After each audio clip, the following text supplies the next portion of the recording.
Agora, gente, vamos para a questão 10. E aí, na 10, ele dá cada alternativa é um limite com o resultado desse limite. E em todos esses limites, algo em comum é que no numerador aparece isso aqui, arctangente de x menos esse polinômio, tá? O que é que vai mudar é o denominador. Então, antes vamos, já que aparecem todas as alternativas, vamos entender o que é isso aqui. Analisar aqui esse arctangente menos isso, e em relação a outra coisa, escrever assim, o arctangente está mais próximo desse polinômio do que a coisa que está dividindo por baixo, e aí, por exemplo, isso poderia dar zero ou infinito, ou está na mesma ordem de grandeza e dá um número. Esse seria o sentido. E aí, como eu consigo traduzir, né, esse arctangente para um polinômio? Eu vou usar o que seria o polinômio de Taylor infinito, que é a série de Taylor. Né? Então eu tenho essa equivalência. Vai ser um polinômio de grau infinito, eu vou ter até o x aqui, o expoente não vai ter limite, mas pelo menos aqui no, para esses primeiros termos eu consigo ter uma base para comparar. Né? Então, como a gente escreve a série de Taylor desse arctangente? Em vez de a gente usar a fórmula lá com as derivadas de ordem k, é mais fácil a gente partir da derivada do arctangente. Então,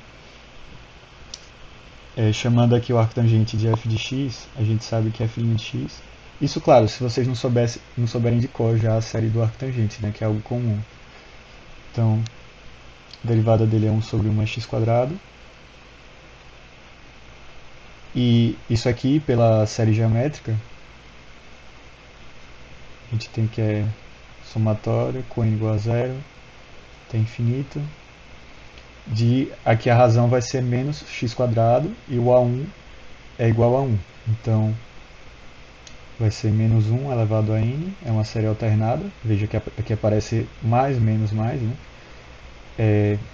E aí os termos seguintes, a razão, você multiplica por x². Então vai ser x² elevado a n, então é x elevado a 2n. Tá? E quando a gente jogar n igual a zero, o primeiro termo é 1. Beleza?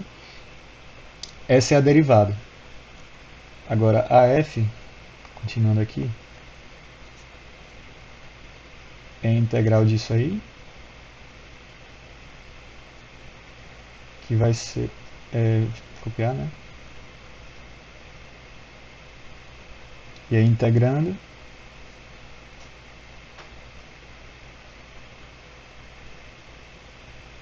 x elevado a 2n, soma, né?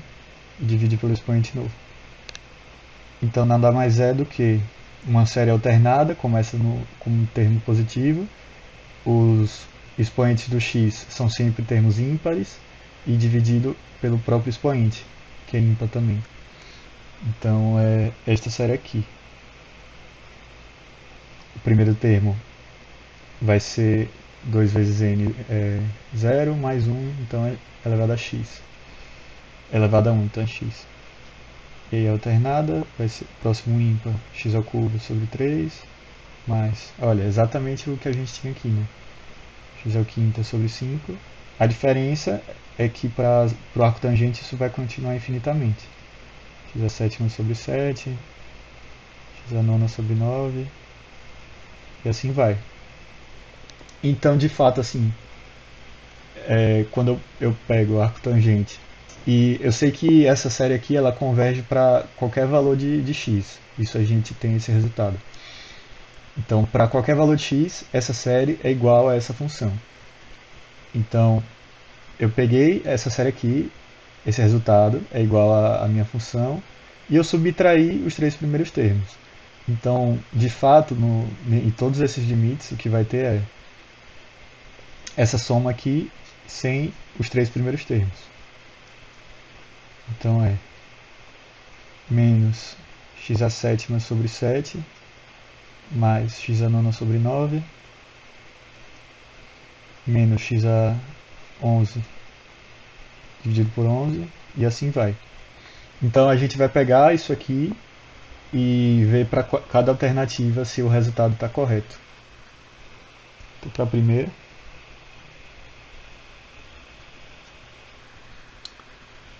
vai ser menos x a sétima sobre 7 mais x a nona sobre 9, assim vai, dividido por x a sétima,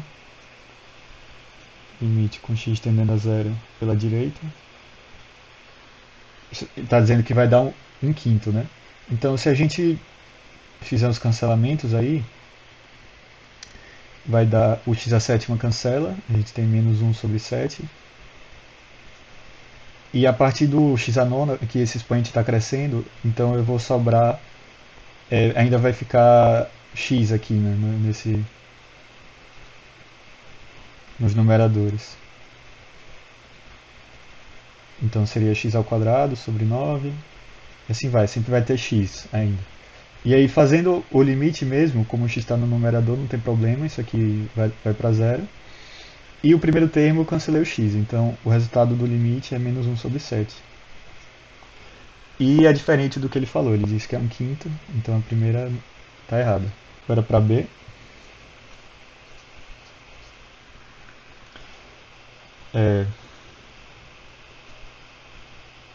Menos x a sétima sobre 7, mais x a nona sobre 9, assim vai, dividido por x elevado a alfa. E ele fala que isso é igual a zero sempre que alfa for menor que 7. Para alfa menor que 7. Então, o que isso significa? Colocando esse alfa aqui em cima, a gente vai ter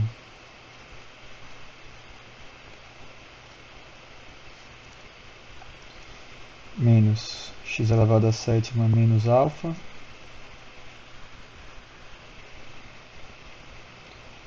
dividido por 7, mais x elevado a 9 menos alfa, dividido por 9, e assim vai. Então, o que esse limite aqui vai dar?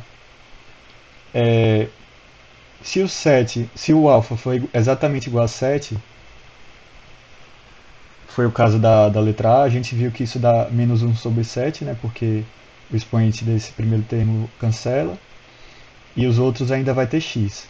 Só que aí o que acontece se o alfa for menor que 7?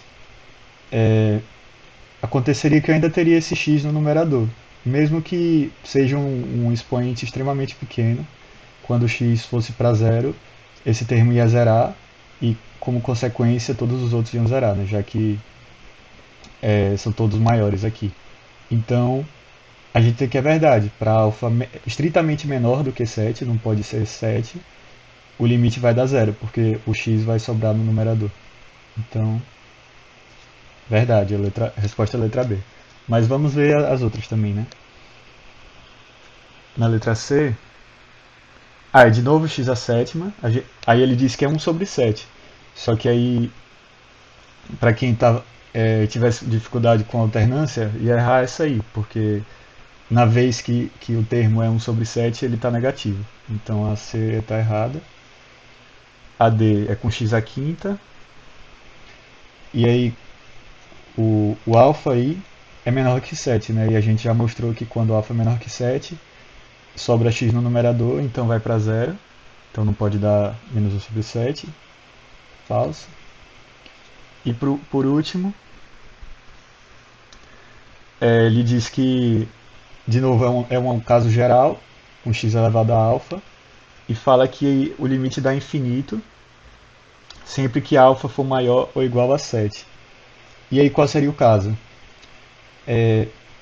Se, por exemplo, alfa fosse 8, eu teria aqui 7 menos 8, então o x está com expoente negativo, seria como se ele tivesse no denominador, tendendo a zero no denominador, e os outros todos tendem a zero, porque o x está no numerador, né? Então eu tenho aqui algo tendendo a infinito, o resto para zero, então o limite todo vai para infinito. Só que isso quando eu peguei alfa igual a 8, só que aí ele pega também alfa maior ou igual a 7, então 7 está incluso. E o 7 eu já mostrei que o limite seria menos 1 sobre 7. O 7 aí marca essa. Olha, quando alfa é 7, converge para menos 1 sobre 7, para cá converge para zero, para cá diverge para infinito. Mas aí na letra L inclui o 7 nessa história, então é falso. Tá? Letra B é a certa.